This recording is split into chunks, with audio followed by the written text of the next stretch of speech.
This week, I'll be presenting on 5 use cases for artificial intelligence in medical imaging. As artificial intelligence becomes more advanced and accurate, it is becoming more and more prominent in the healthcare field. Specifically, when it comes to imaging data, which is one of the largest sources of information about patients and patients' diagnoses.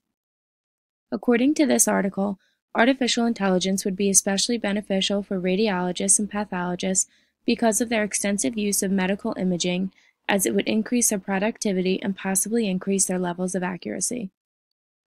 There have been multiple studies done that support the presence of artificial intelligence in medicine, and some have indicated that AI can perform just as well or even better at analyzing medical images than clinicians.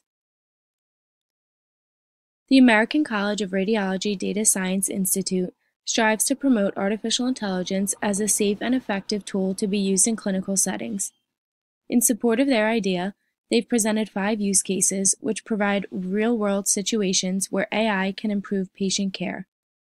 The first case, and most relevant to this class, would be the ability of artificial intelligence to aid in the diagnosis of neurological diseases, for example, identifying ALS.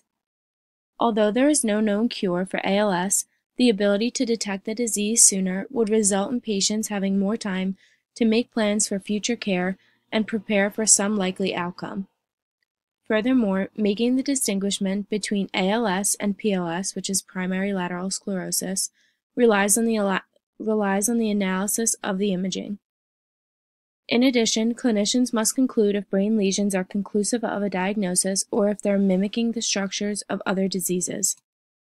The latest research suggests that the best way to improve the speed and accuracy of the diagnosis is by identifying new biomarkers.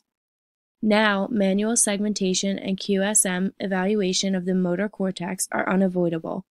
However, this is challenging and time-consuming. Algorithms and automating the process by using machine learning would eventually get us to a place where we would be able to flag the images which show evidence of ALS or PLS. The other 4 use cases that were presented were identifying cardiovascular abnormalities, detecting fractures and other musculoskeletal injuries, flagging thoracic complications and conditions, and screening for common cancers.